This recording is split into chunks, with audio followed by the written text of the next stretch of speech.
श्री शिव नादार जी। ये एक ऐसे शख्स हैं जिसके बारे में आज हम कुछ बात करने वाले हैं। पद्म भूषण शिव नादार।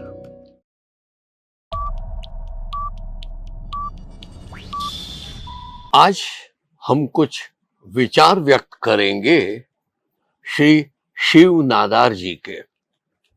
मित्रों, पद्म भूषण शिव नादार ये एक ऐसे शख्स हैं जिसके बारे में आज हम कुछ बात करने वाले हैं।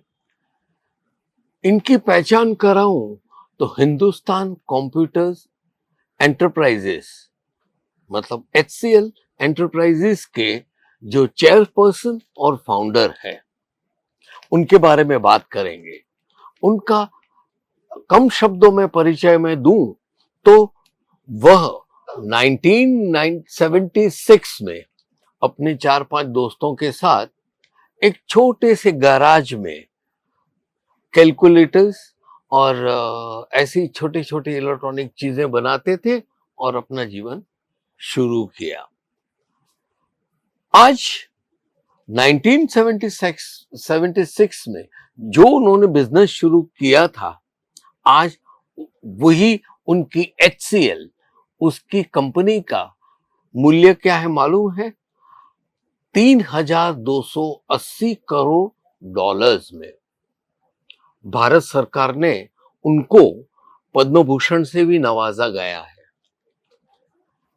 पिछले रोज मेरे हाथ में उनकी एक पुस्तक हाथ में आई लाइब्रेरी में से, जिसमें उन्होंने कोई यूनिवर्सिटी में एक अपना भाषण या तो अपने बारे में बताने को कोशिश की थी। उन भाषण में से चंद मुद्दे आपसे शेयर करना चाहता हूं। शिव नादार जी कहते हैं कि मैं बहुत खुश नसीब हूं कि मैं एक छोटे से गांव से बिलोंग करता हूं, और उससे भी ज्यादा मैं खुश नसीब इसलिए हूं कि मैं बहुत ही गरीब परिवार से ताल्लुक रखता हूं।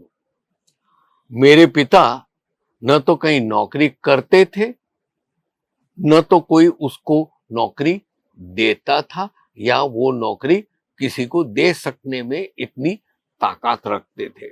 मतलब बेकार थे, बस टाइम पास करते रहते थे। उनकी मदर ने, नादार साहब की मदर ने 2 भैंसें पाल रखी थी। ये सब नादार साहब अपने भाषण में कह रहे हैं।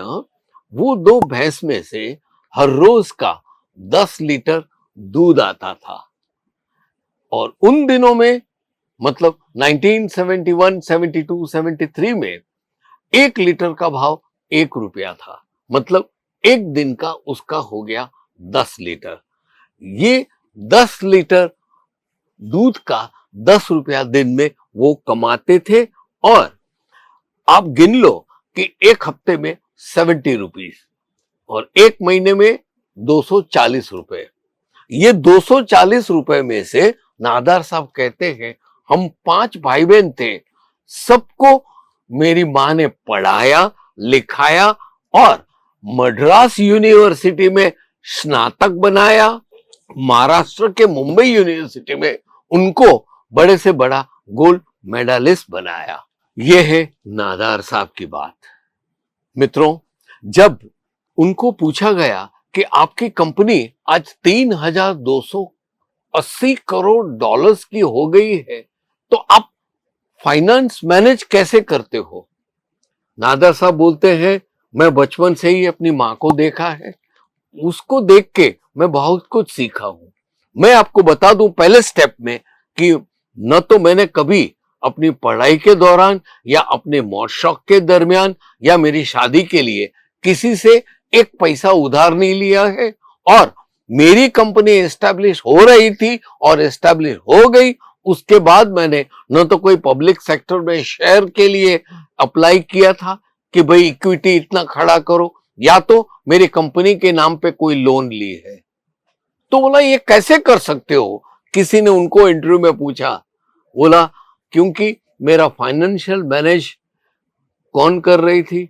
मेरी मां। मेरी मां ने अगर 240 रुपए में 5 भाई बहनों को पढ़ा लिखा के इतना बड़ा बनाया हो, तो इससे अच्छा फाइनेंस एडवाइजर कौन हो सकता है?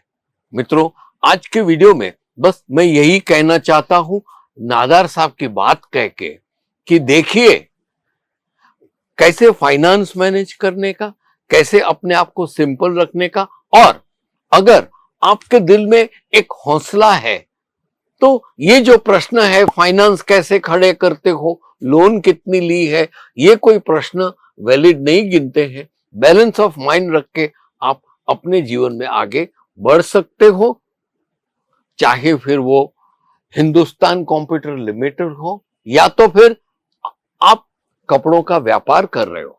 आपको अपने तरीके से बैलेंस ऑफ माइंड, आप गरीब घर से हो, 18 साल से ही हाथ पैर मारना शुरू कर दो और गंभीरता पूर्वक जीवन में आगे बढ़ो। आप गरीब हैं तो अपने माँ बाप से सीखो कि किस प्रकार से इकोनॉमिकली पैसे की एकदम सोच समझ के पैदा करके और खर्चने के बाद धीरे धीरे धीरे आप सफलता की ओर जा सकते हो। दोस्तों, आज का विषय मैंने जो पद्म भूषण शिव नादार जी के बारे में बताया है ना, उसके बारे में आप ज्यादा जानकारी के लिए अवश्य जरूर से आप गूगल बाबा को रेफरेंस लीजिएगा। आपको इनके बारे में ऐसी रोचक माहिती बहुत मिलेगी। और हाँ, ये वीडियो की तरह वो भी आपको बहुत ही कामयाबी में उपयोग दिला सकती है। चलो दोस्तों, मैं आपसे विदाई लेता हूं। नमस्कार, गुड बाय। साड़ी कुर्ती या हो लहंगा,